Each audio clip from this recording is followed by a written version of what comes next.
जय जगन्नाथ। भक्तटी दुख कष्ट जणेवा मंदिर को जे देव दर्शन करे परिक्रमा करिकी फेरे। ये परिक्रमार महत्व कौन रही? परिक्रमा किभली भाव में करा उचित, कौ सबू दिग प्रति दृष्टि देवा उचित, सबु देवादेवी मंदिर रे जो अच्छा परिक्रमा संख्या कौन सामान, परिक्रमा कौन मुक्त हस्ते करा जाए कि परिक्रमा न कले कौन हुए, परिक्रमार कौन एमती विशेषत्व रही? आज प्रसंग रे आपण ये प्रश्नर उत्तर सबू पाइबे। आशा करुच्ची ये प्रसंगटी आपण बहुत उपादेयता हम, बहुत लाभकारी हम। प्रदक्षिणा बा परिक्रमा, परिक्रमा जिते बेले भी आपण करुछंती कौन सी देवी देवता मंदिर को जे सब बेले मन रखिथिबे, मंदिर रे विराजमान थिबा देवी देवतांकर दक्षिण पटु ही परिक्रमा आरंभ करिवे।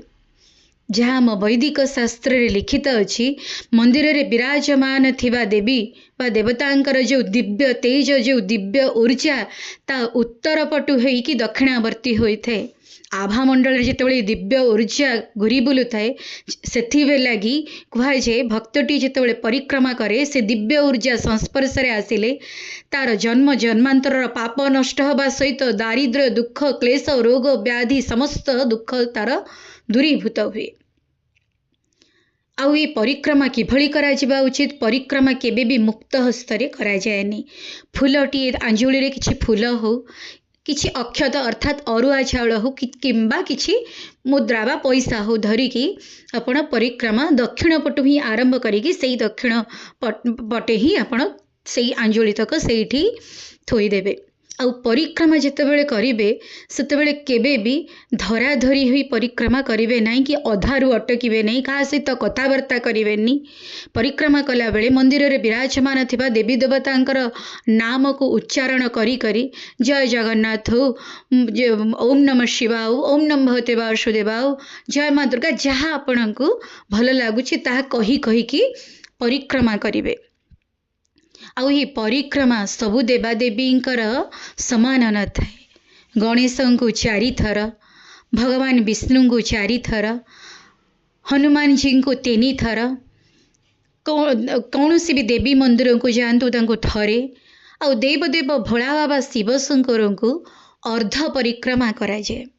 अर्ध परिक्रमा अर्थात जलाधारी मंदिर रे जो जलाधारी रही थे ताकू लंघन करा जाए नहीं, से उठू ही फेरी आसी पुणी पुनश्च दक्षिण पट को आंजुली तक आपण जहाँ धरी थे अक्षत अरुआ चाउल मुद्रा जहाँ से थोईदेले से ही गला अर्धचंद्राकार परिक्रमा।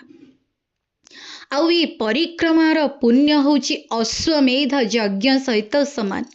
जो माने परिक्रमा करिके आसंती पुण्य तो नुहे, जहाँ कहती महापुण्य। जो माने परिक्रमा करती, परिक्रमा न करती, देवदर्शन करती पुण्य तो प्राप्त हुए, किंतु परिक्रमा करने द्वारा महापुण्यता को प्राप्त हुए।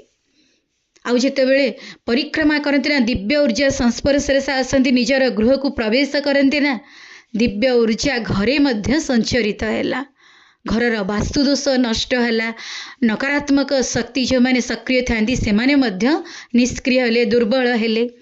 आहुरी मध्य कहुई परिक्रमा ज्योतिष शास्त्र अनुଯାयी शनिदेवंकर संबंध रही आमर पाद सहित। जो मानकर शनि दोष थाए ता मध्य स्वतः निवारण हो गला, शनिदेवंकर स्वतः कृपा से प्राप्त है। आउ परिक्रमा जितेबाला करुछंदी एही श्लोकटी जदि पाठ करी आपण परिक्रमा करिवे ना, अक्षय पुण्य प्राप्त हुई, जो पुण्य की केबे क्षय जाएनी। एही श्लोकटी कौन न जानी कानी च पापानी जन्मांतरं कृतानि च तानि सर्वाणि नश्यन्तु प्रदक्षिणी पदे पदे। अर्थात जानतरे हो बा अजाणतरे हो मोर समस्त पाप प्रदक्षिणा द्वारा नष्ट हो। भक्तटीए जितेबले जेतिकी परिक्रमा करी करी जाए ना, जेतिकी पाद पकई पकई जाए तार सेतिकी सेतिकी पाप नष्ट हो जाए। जानी कानी पापानी जन्मांतर कृतानि च, ଜାଣତରେ ହେଉ ବା ଅଜାଣତରେ ଜନ୍ମ ଜନ୍ମାନ୍ତରର ପାପ ତାନି ସର୍ବାଣୀ ନାଶ୍ୟନ୍ତୁ ପ୍ରଦକ୍ଷିଣୀ ପଦେ ପଦେ। ତାହା ସମସ୍ତ ନାଶ ହଉ ମୋର ଏହି ପରିକ୍ରମା ଦ୍ୱାରା। ଯେତେ ଗୋଟିଏ ପାଦ ପକେଇ ପକେଇ ଯାଉଥାଏ ତାର ସେତିକି ସେତିକି ପାପ ନଷ୍ଟ ହୋଇ ଯାଉଥାଏ। ଯେତେବେଳେ ବି ଆପଣ ପରିକ୍ରମା କରୁଛନ୍ତି ଏହି ମନ୍ତ୍ରଟିକୁ ଉଚ୍ଚାରଣ କରି ଯଦି ଆପଣ ପରିକ୍ରମା କରିବେ ନା ଅକ୍ଷୟ ପୁଣ୍ୟ ପ୍ରାପ୍ତ ହୁଏ। ପରିକ୍ରମାର ସବୁ ଏହିଭଳି କିଛି ନୀତି ନିୟମ ରହିଛି।